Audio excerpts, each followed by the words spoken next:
Mari kita akan merenungkan firman Tuhan. Satu hal bahwa di dalam kehidupan kita tidak bisa lepas yang namanya hidup dalam kekudusan. Amin. Karena tanpa kekudusan tidak mungkin kita melihat Tuhan. Apalagi setiap kita. Kekudusan bukan hanya untuk hamba Tuhan. Kekudusan bukan hanya untuk pendeta, bukan hanya untuk pelayan Tuhan, tapi untuk kita semua. Karena ketika kita hidup di dalam kekudusan, kita akan melihat kemuliaan Tuhan itu dinyatakan di dalam hidup kita. Amin. Dan di dalam kehidupan kita, ya, ada konsekuensi dari setiap kejatuhan. Amin. Ketika kita jatuh, itu ada konsekuensi. Ada harga yang harus kita bayar. Sama dengan dosa perzinahan. Amin. Di sini kita mau belajar apa sih akibat dari dosa perzinahan. Amin. Kenapa itu perzinahan? Nah, kita harus belajar apa sih perzinahan itu, apa sih dosa perzinahan itu, apa akibatnya. Amin. Nah, dan kita tidak bisa untuk mengabaikan tentang ini. Walaupun itu di dalam kita hidup dalam bergereja, rumah tangga, yang sudah berkeluarga, amin, ataupun yang belum menikah, seperti saya, amin. Karena kekudusan itu sangat penting. Kalau kita membangun hidup kita di dalam kekudusan, maka berkat Tuhan itu akan mengalir dalam hidup kita. Keluarga yang dimulai dari hidup dalam kekudusan itu berkatnya melimpah. Tapi kalau keluarga yang dimulai dari kecemaran, yang ada adalah kerusakan. Amin.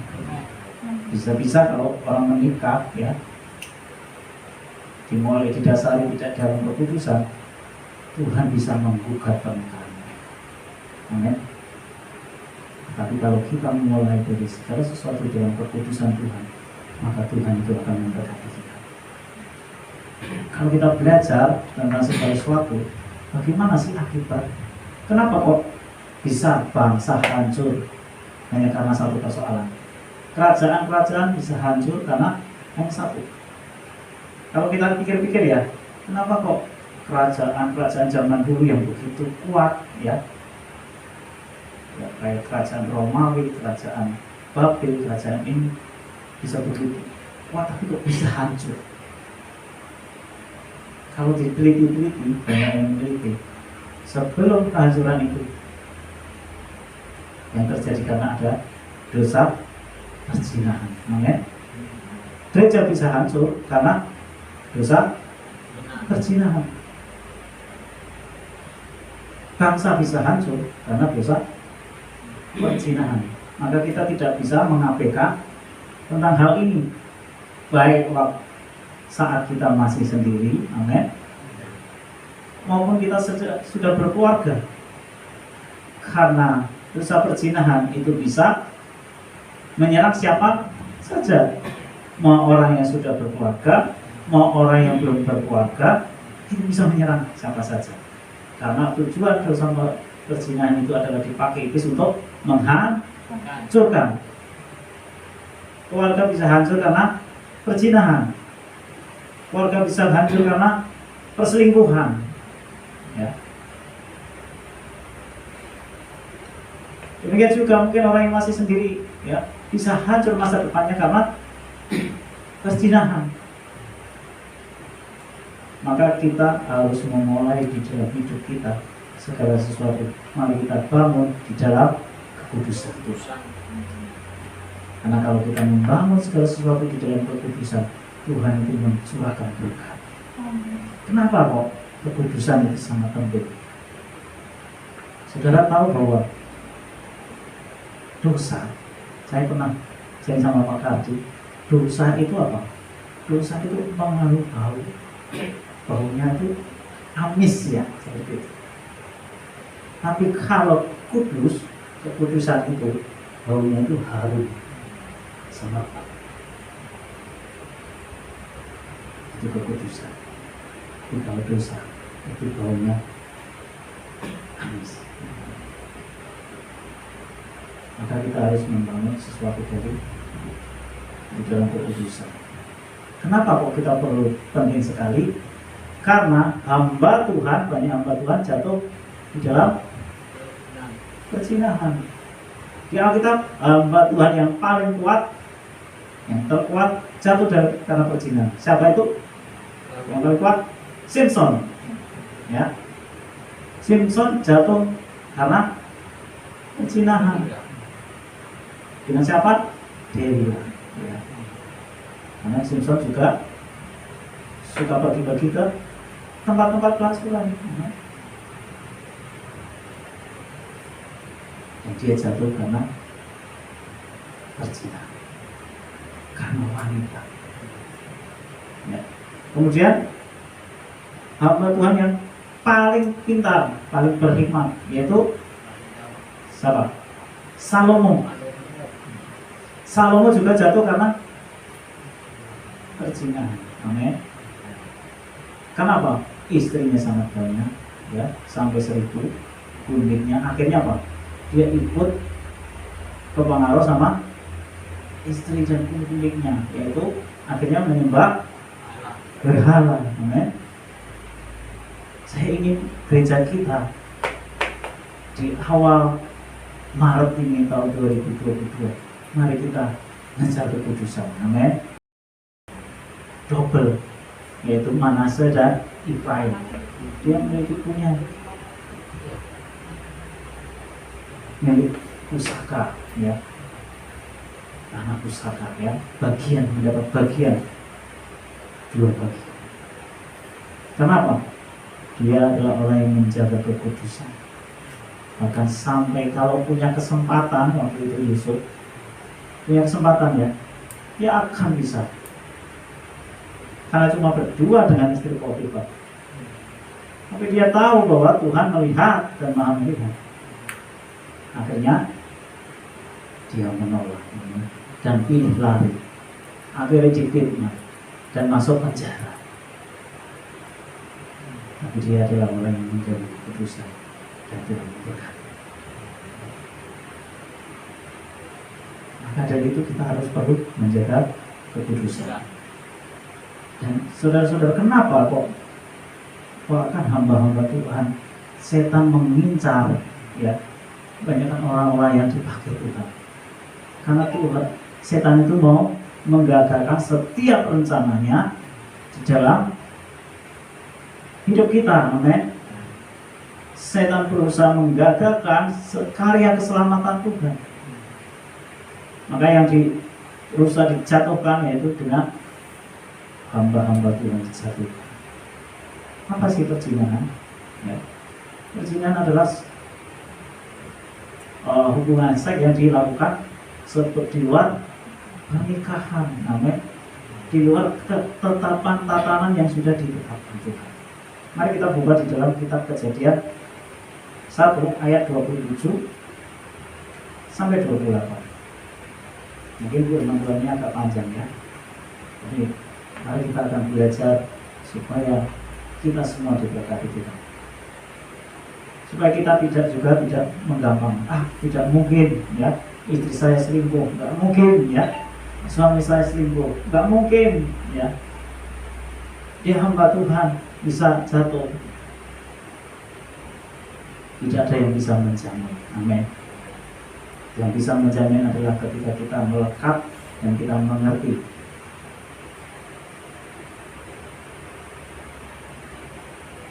bahwa iblis bisa menjatuhkan kita semua dalam hal ini. Amin. Ya. Ayat 27. Kejadian 1 ayat 27.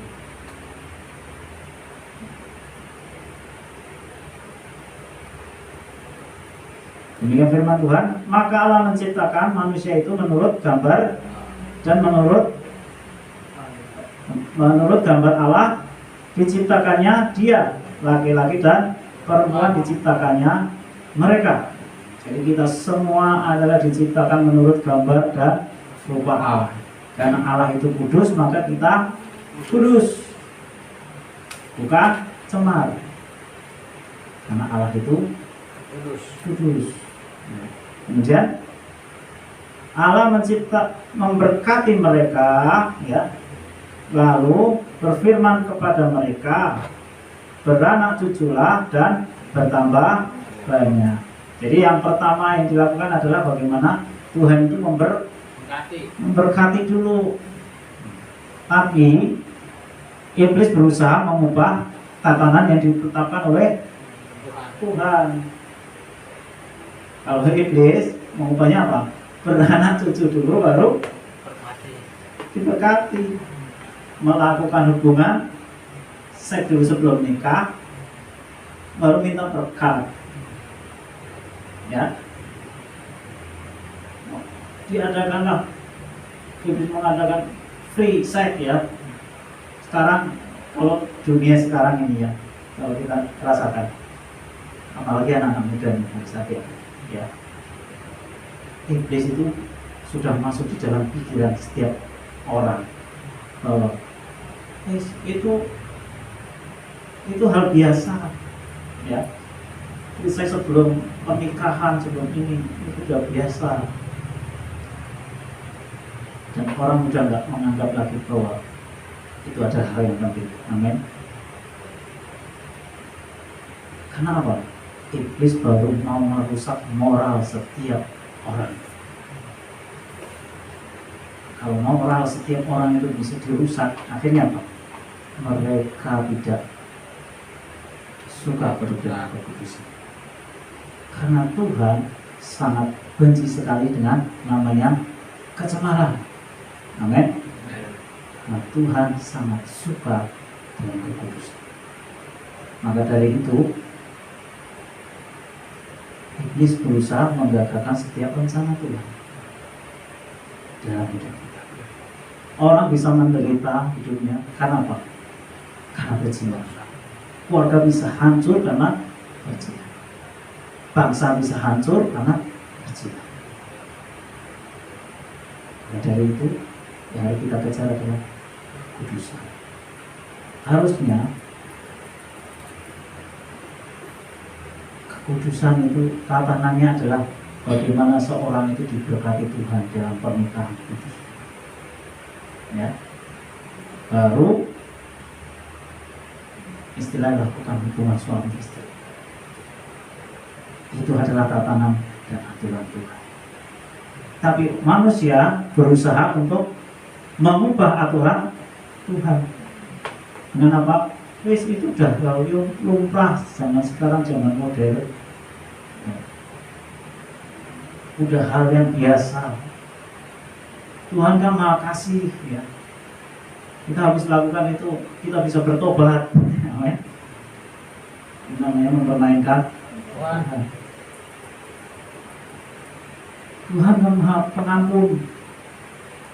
Tuhan penuh kasih karunia. Kalau perlu sebelum pernikahan, lakukan hubungan dulu. Amin. Malam sebelum pernikahan seperti tidak ada kesempatan lain, lakukan hubungan dulu. Padahal itu adalah hal yang mendukakan hati Tuhan. Amin. Maka kita harus mengejar kekudusan. Kemudian ketika orang mau berusaha untuk mengubah tatanan itu, ya, ketetapan yang Tuhan sudah tetapkan, yaitu bahwa orang itu baru bisa melakukan hubungan, ya, suami istri itu karena setelah diberkati. Sebenarnya orang kalau sudah melanggar tatanan itu mendatangkan malapetaka, mendatangkan kerusakan dalam hidup. Banyak sekali, ya, di Alkitab contoh-contoh, ya, bagaimana kerusakan malapetaka datang. Daud contohnya, ya, Raja Daud adalah orang yang berkenan di hati Tuhan. Tapi akibat apa yang dilakukan, kejatuhan dia dengan Batseba. Amin. Yang terjadi apa? Absalom memberontak. Tamar anaknya diperkosa oleh Amnon yang juga anak, cuma beda ibu, ya. Kemudian istri-istrinya Daud diperkosa oleh Absalom dan terang-terangan di hadapan bangsa Israel. Siapa lagi? Absalom memberontak, kemudian mati, ya. Kerajaannya pecah akhirnya menjadi dua, ya, dan banyak lagi. Dia harus keluar dari meninggalkan Yerusalem ketika Absalom memberontak. Itu semua akibat dari dosa, karena dosa perzinahan. Ya. Nah, maka kita harus bagaimana menjaga kekudusan. Terhadap dosa ini tidak ada yang bisa kebal. Jadi tidak ada manusia pun yang kebal, kecuali orang yang benar-benar mengerti dan benar-benar bahwa ini adalah hal yang tidak berkenan di hadapan Tuhan, baru bisa melawan. Seperti Yusuf, ya. Sebenarnya Tuhan inginkan apa sih perzinahan? Perzinahan itu adalah ketika melakukan sesuatu di luar ketetapan Tuhan. Itu namanya perzinahan. Dan ini agak dewasa, ya, tapi ini kita mengajar kita semua yang di tempat ini bagaimana bahwa ini kita harus memperhatikan hubungan seks. Sebenarnya itu adalah anugerah yang diberikan kepada manusia, ya, suami istri. Tapi suami istri, ya, diberkati di dalam pernikahan. Kalau di luar itu namanya berzina. Amin. Seperti di dalam kitab Kejadian 1 ayat 27 tadi, bahwa manusia itu, laki-laki dan perempuan, diberkati Tuhan di dalam pernikahan, kemudian baru beranak cucu. Itulah ketetapan yang Tuhan berikan. Nah, terus kenapa kok orang bisa jatuh dalam perzinahan? Ya, karena yang pertama adalah karena berusaha untuk mengubah ketetapan Tuhan. Sebenarnya sadar nggak orang itu jatuh? Saya percaya orang itu jatuh itu sadar. Nggak ada orang jatuh itu nggak sadar. Ngerti bahwa ini nggak berkenan di hadapan Tuhan. Tapi karena apa? Tidak kuat untuk menahan nafsu. Amin. Tidak kuat untuk lari seperti Yusuf. Tidak kuat untuk meninggalkan itu. Malah kadang-kadang mencari. Amin. Kadang-kadang mencari, berusaha untuk mencari. Ya. Dan inilah kenapa manusia bisa jatuh. Kemudian, ya, seks ini adalah sebagai pelarian orang yang berusaha mencari kepuasan ketika seseorang tidak mendapatkan sesuatu yang murni dari Tuhan. Misalnya kita ini, hidup kita ini tidak dekat dengan Tuhan, ya, istilahnya kita biasa menikmati hadirat Tuhan. Kita mengalami kekecewaan, entah kekecewaan apapun, entah kekecewaan dengan keluarga, entah kekecewaan dengan mungkin yang sudah suami istri, dengan suami, dengan istri. Iblis itu akan menuntun ke dalam hal itu. Amin. Iblis akan membawa kita itu untuk masuk ke itu. Kenapa? Manusia itu berusaha untuk mencari kepuasan. Dan ketika manusia mencari kepuasan, tidak mendapatkan sesuatu yang dari Tuhan yang murni, akhirnya terbuai.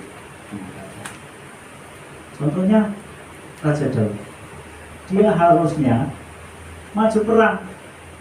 Saat prajuritnya berperang, saat maju prajuritnya yang lain berperang, dia malah jalan-jalan di atas soto. Jalan-jalan di atas soto, akhirnya apa? Akhirnya dia melihat Batseba mandi. Ketika dia melihat Batseba mandi, harusnya dia apa? Lari. Lari doa. Tapi dia malah menginginkan. Amin. Akhirnya dia sama kayak kita. Kalau kita yang seharusnya kita doa, seharusnya kita malah berdoa, ya, tapi malam kita masih membuka HP, ya, ke dunia maya, akhirnya apa? Kita akan terseret ke hal-hal seperti itu. Misalnya kita punya Facebook, kita nggak bisa tidur, buka Facebook, ya. Ada orang lain yang on, tiba-tiba chatting, ya, kok masih belum tidur, ya, ditanya. Ini biasanya orang-orang yang kenapa perselingkuhan kadang terjadi di Facebook kan seperti itu. Kalau kok nggak bisa tidur, iya nggak bisa tidur nih, ya, mau tak temenin ngobrol, seperti itu. Tak temenin ngobrol, ya, barangkali musuhan, ya, nggak bisa tidur karena banyak masalah, ya. Akhirnya apa? Temenin ngobrol, chatting-chattingan sehari 2 hari, nanti ketemunya tiap malam, ya, di sosial media. Akhirnya apa? Akhirnya ada janjian, amin. Dan akhirnya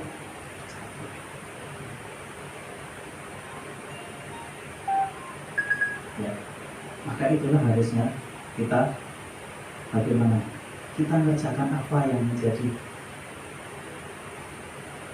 panggilan kita. Amin. Kalau kita ingin seorang pelayan Tuhan kita ini, ya kita banyak doa, menyembah Tuhan, bukan jadi-jadi. Ya, seperti itu. Dan ketika orang sudah keluar dari hadirat Tuhan, dia akan mencari yang namanya kekuasaan. Dan iblis akan membawa ke dalam hal yang seperti itu. Amin. Banyak gereja-gereja, banyak hamba Tuhan yang sudah mengalami seperti itu. Saya melihat ketika ada gereja hamba Tuhan yang jatuh, gereja itu tetap ada, tetapi hadirat Tuhan tidak sama saat hamba Tuhan itu sebelum jatuh. Untuk kembali itu sulit. Sama keluarga kalau sudah ada yang namanya suami istri perselingkuhan, untuk memulihkan itu sulit. Maka kita terus senantiasa berdoa, dan suami istri berdoa untuk suaminya, ya, istrinya, untuk Tuhan yang menjagai, amin. Untuk Tuhan yang menopang, untuk Tuhan yang memelihara, untuk Tuhan yang bisa mengerjakan dan menjagai orang-orang yang kita kasih. Demikian juga orang tua berdoa untuk anak-anaknya, ya, supaya Tuhan menjagai di dalam pergaulan, Tuhan menjagai di dalam pertemanannya, Tuhan menjagai di dalam kehidupan. Karena doa itu adalah kekuatan kita, doa itu adalah harapan kita. Terus kita jangan pernah meninggalkan hadirat Tuhan. Karena ketika kita meninggalkan hadirat Tuhan, maka kita akan mudah jatuh. Kita akan lari dari namanya kasih karunia. Mari kita buka salah satu akibat dari dosa berzina. Kita buka Hakim-Hakim 19.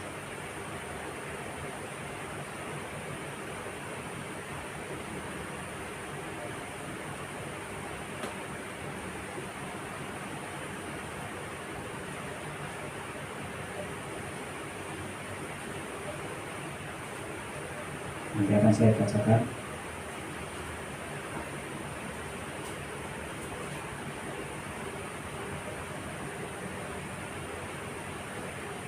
Ini adalah salah satu contoh bagaimana dosa ini bisa merusak, bahkan bukan cuma orang yang melakukannya, tapi juga merusak suatu bangsa. Perbuatan noda di Gibeah. Saya bacakan, terjadi pada zaman itu, Hakim-Hakim 19 ayat 1.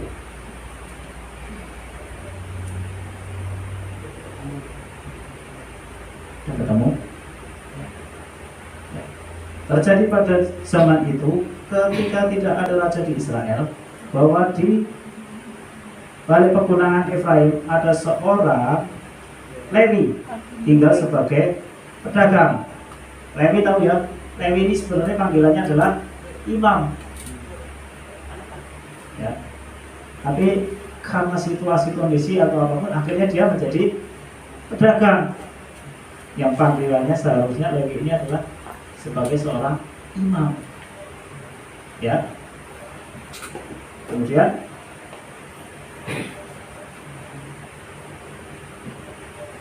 ia mengambil seorang gundik dari Bethlehem Yehuda. Jadi seorang imam yang harusnya melayani Tuhan, ya, tapi malah menjadi pedagang. Bukan menjadi pedagang lagi, akhirnya menjadi mengambil gundik. Gundik tahu ya? Gundik ini adalah selingkuhan. Mungkin kalau bahasa sekarang apa? Apa yang namanya nikah siri, ya, ini namanya nikah siri, ya. Kalau zaman sekarang nikah siri, ini sudah harusnya imam, ya, tapi dia harusnya melayani Tuhan, malah jadi pedagang. Panggilannya melayani Tuhan, jadi pedagang, berzina lagi, ya, mengambil seorang, atau gambarnya nikah siri. Seperti itu. Amin. Ya. Tetapi gundiknya itu berlaku serong, selingkuh, ya. Kayak loh namanya gundik, ya. Akhirnya selingkuh. Ya mungkin karena doa-doanya istrinya dari Lewi ini, ya. Ya, kemudian berlaku serong terhadap dia dan pergi daripadanya ke rumah ayahnya di Bethlehem, Yehuda. Lalu tinggal di sana 4 bulan lamanya. Jadi gundiknya itu pergi meninggalkan dia. Nah, terus singkat cerita, berkemaslah suaminya itu lalu pergi menyusul perempuan itu untuk membujuk dia dan membawanya kembali bersama-sama dia, hujannya, dan sepasang keledai. Ketika perempuan muda itu membawa dia masuk ke rumah ayahnya, dan ketika ayahnya itu melihat dia, maka bersukacita ia mendapatkannya. Ya, sampai situ. Terus kemudian nanti akan, kalau bisa dibaca di rumah peristiwanya, tapi akan saya bacakan lagi dari ayat, akan saya loncati. Nah, ini akhirnya Lewi dan gundiknya ini pergi meninggalkan rumah ayahnya, dari ayah mertuanya dari Lewi itu. Kemudian ayat 11, kita langsung ayat 11. Ketika mereka dekat ke Yebus, ketika matahari telah sangat rendah, berkatalah bujangnya itu kepada tuannya, marilah kita singgah di kota orang Yebus ini dan bermalam di situ. Tetapi tuannya menjawab, kita tidak akan singgah di kota asing yang bukan kepunyaan orang Israel, tetapi kita akan berjalan terus sampai ke Gibeah. Lagi katanya kepada bujangnya, marilah kita berjalan sampai ke salah satu tempat yang di sana dan bermalam di Gibeah atau di Ramah. Lalu berjalanlah mereka melanjutkan perjalanannya, dan matahari terbenam ketika mereka dekat Gibea, kepunyaan suku Benyamin. Sebab itu singgahlah mereka di Gibea, lalu masuk untuk bermalam di situ. Dan setelah sampai, duduklah mereka di tanah lapang kota. Tetapi tidak ada seorang pun yang mengajak mereka ke rumah untuk bermalam. Selanjutnya, tetapi datanglah pada malam itu seorang tua yang pulang dari pekerjaannya di ladang. Orang itu berasal dari pegunungan Efraim dan tinggal di Gibea sebagai pendatang, tetapi penduduk tempat itu adalah orang Benyamin. Ketika ia mengangkat mukanya dan melihat orang yang dalam perjalanan itu di tanah lapang kota, berkatalah orang itu, "Kemanakah engkau pergi dan dari manakah engkau datang?" Jawabnya kepadanya, "Kami sedang dalam perjalanan dari Bethlehem, Yehuda, ke balik pegunungan Efraim. Dari sanalah aku berasal. Aku tadinya pergi ke Bethlehem, Yehuda, dan sekarang sedang berjalan pulang ke rumah. Tetapi tidak ada orang yang mengajak aku ke rumahnya. Walaupun padaku jerami makanan untuk keledai kami, pula roti dan anggur untuk aku sendiri, untuk hamba-Mu perempuan ini, dan untuk bujang yang bersama-sama dengan hamba-Mu ini, kami tidak kekurangan sesuatu." Nah, singkat cerita, dia diajak oleh orang ini. Akan saya loncat lagi, ayat 22. Tetapi sementara mereka bergembira hatinya, datanglah orang-orang kota itu, orang-orang Dursila, mengepung rumah itu. Mereka menggedor-gedor pintu sambil berkata kepada orang tua pemilik rumah itu, "Bawalah keluar orang yang datang ke rumahmu itu, supaya kami pakai dia." Kalau kata-kata ini kita diingatkan kejadian waktu Lot, ya, peristiwa Sodom dan Gomora, ya. Ketika itu rumah Lot, ya, didatangi dua malaikat, dan penduduk Sodom dan Gomora waktu itu menggedor-gedor pintunya dan berkata bahwa aku mau pakai Lot. Amin. Ini adalah perzinahan. Dipakai ini adalah tentang masalah hubungan seks. Amin. Perzinahan. Tentang namanya sejenis, ya, hubungan sejenis seperti itu.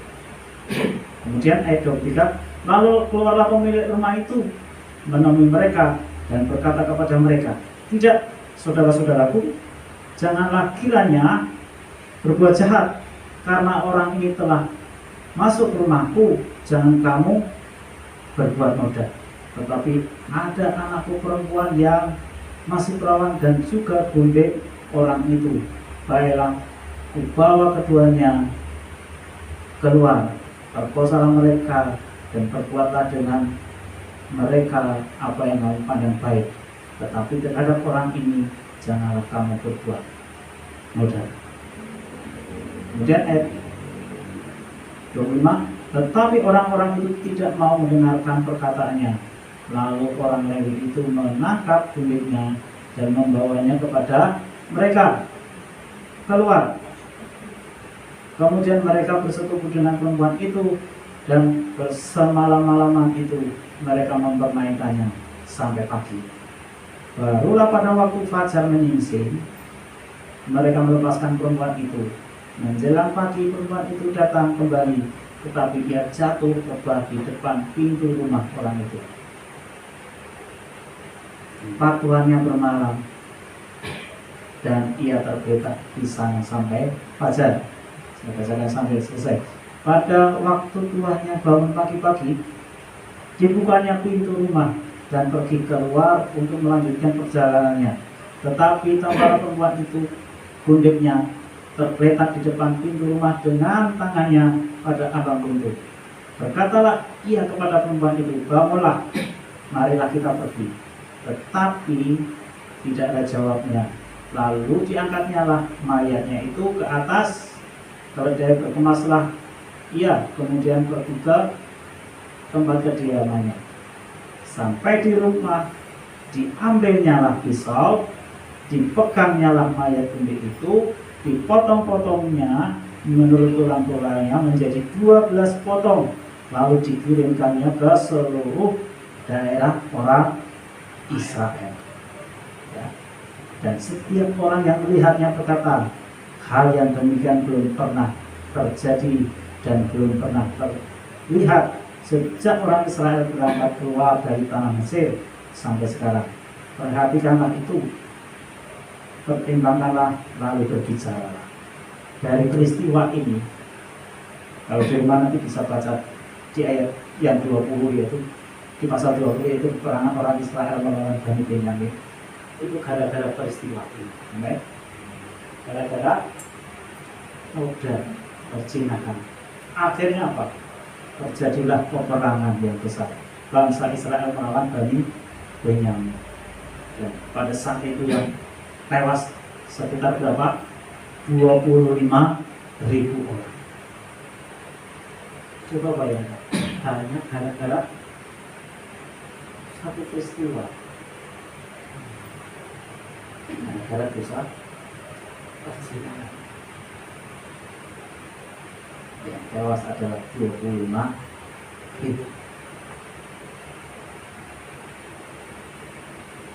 Amin. Maka kita harus coba bayangkan untuk hidup kita. Kalau kita melakukan perzinahan, itu bukan kita juga yang mengalami, tapi sampai anak cucu kita itu mengalami yang namanya itu dari Tuhan. Maka kita perlu menjaga hidup kita.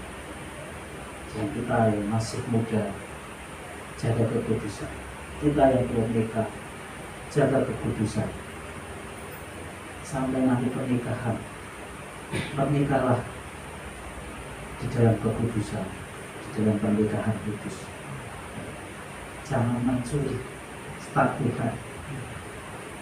Kalau enggak nanti akan menghadapi tangan Tuhan sendiri. Untuk kita yang sudah berkeluarga, jagalah kekudusan. Amin. Setiap kita jagalah kekudusan, untuk kita tetap setia kepada pasangan kita masing-masing. Untuk kita tetap menjaga kesetiaan kita. Karena kalau kita jatuh dalam hal ini, kita tidak akan mendapatkan berkat. Amin. Mari kita berdoa.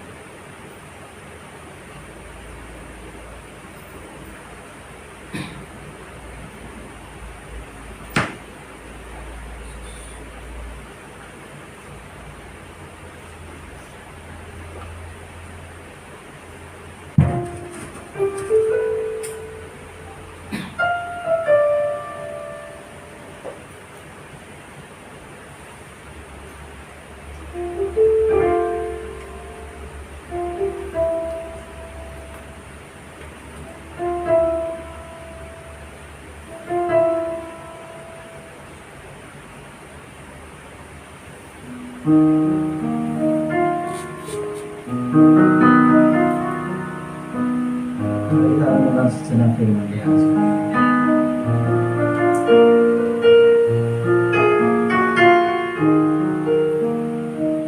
Biar kekudusan Tuhan memenuhi hidup kita.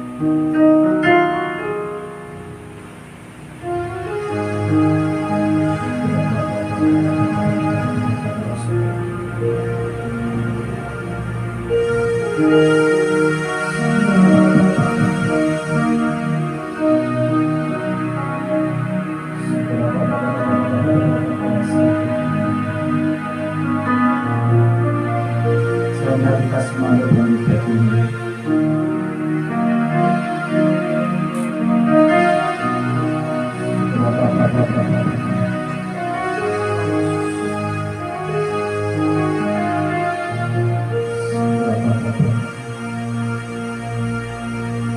Tebus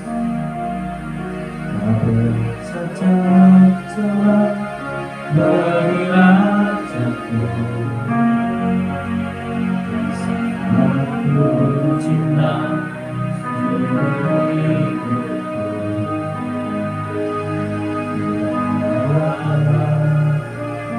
Sadar persembahan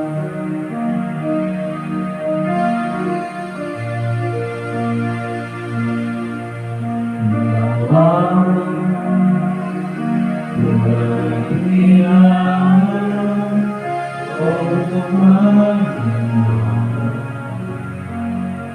isi hatimu berjalan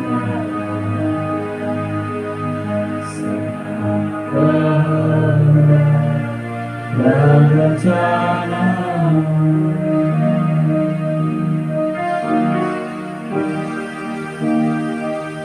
pegang aku di dalam tanganmu, bergerai aku di dalam hatimu, bawalah aku ke ruang pesta-Mu di hadirat-Mu.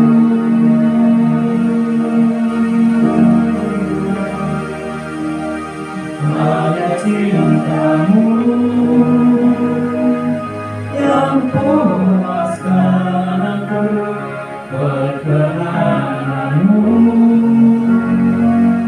yang aku mau berpadengan-Mu, sentuh hatimu, Yesus Raja.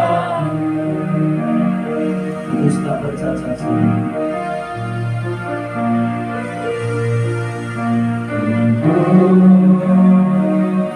Tak bercacat bagilah jatuh, biasanya ku cinta seluruh hidupku.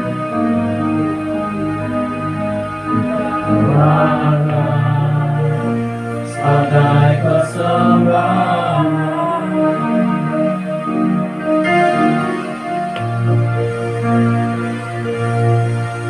bahwa ku berkenan untuk mengenal isi hatimu berjalan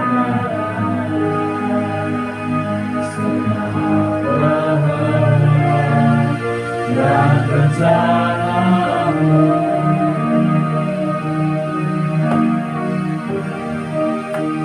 Buktikan aku di dalam tangan-Mu, bergerai aku di dalam hati-Mu, bawalah aku ruang pesta-Mu di hadirat-Mu.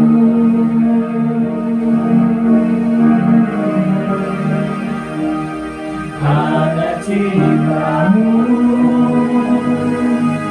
yang puaskan aku, perkenanan-Mu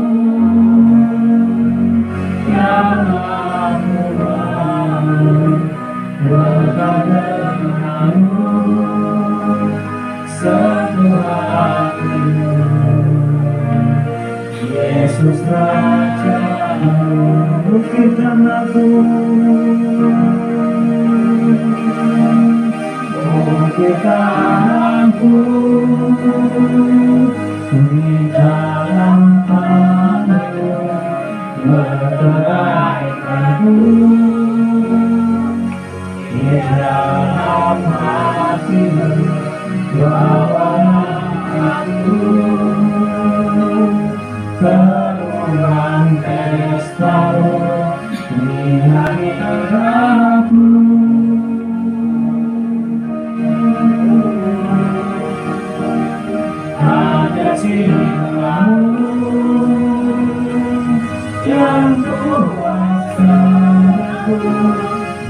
kebenaran-Mu yang dekat denganmu setuhanmu, Yesus Rajaku.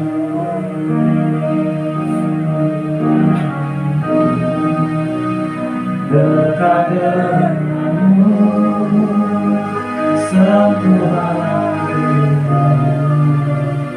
Yesus Rajaku.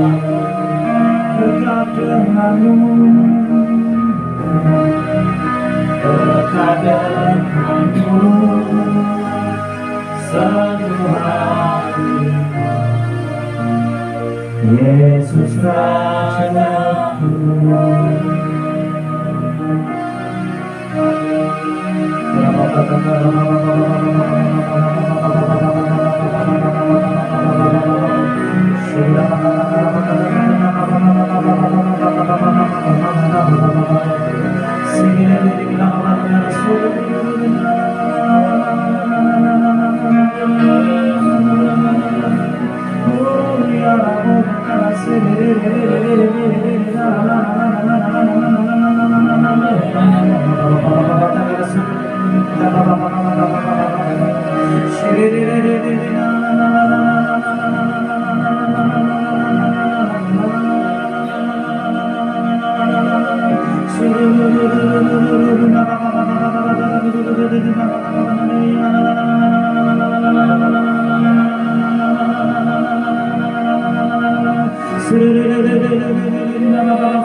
Biar kekudusan-Mu memenuhi hidup kami, biar tersucian-Mu memenuhi hati dan pikiran kami, jiwa kami, roh kami.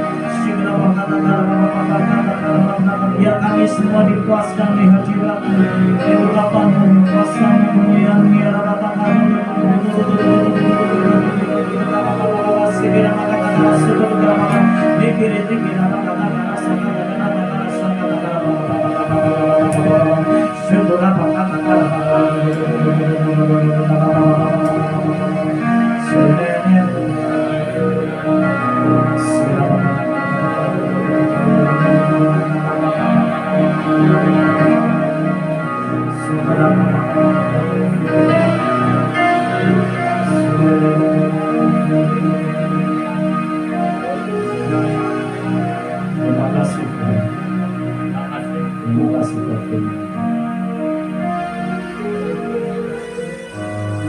Terima kasih Tuhan.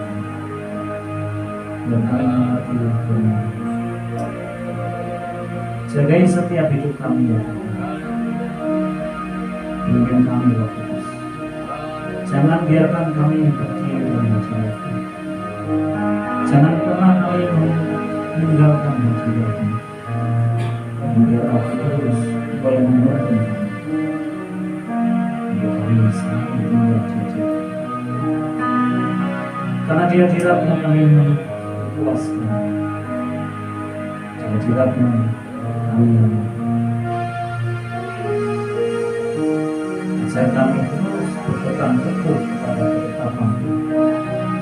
Ajar kami berpegang teguh kepada kepada firman, untuk kami menjaga setiap langkah-langkah kami ke depan, untuk kami menjaga setiap jalan-jalan kita, untuk kami berlaku setia menuju di dalam firman. Teremakan firman-Mu di dalam hati kami, dalam batin kami, sehingga ketika kami pulang ke rumah kami masing-masing, firman-Mu itu hidup, firman-Mu itu bertambah menyata di dalam kami.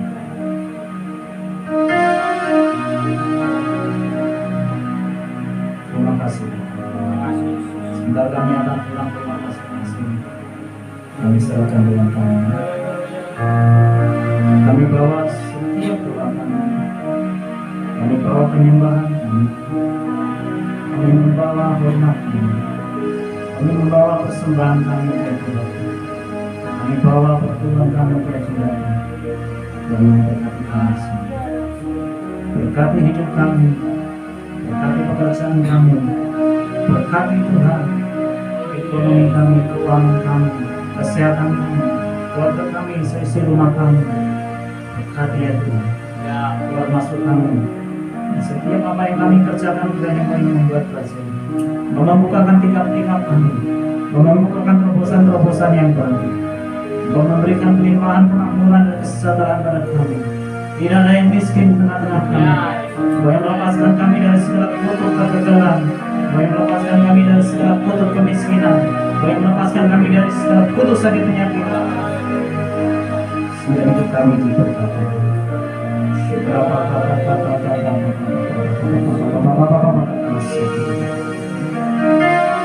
Terima kasih. Tutupi kami dengan darah-Mu, biar perlindungan-Mu penyertaan-Mu sendiri.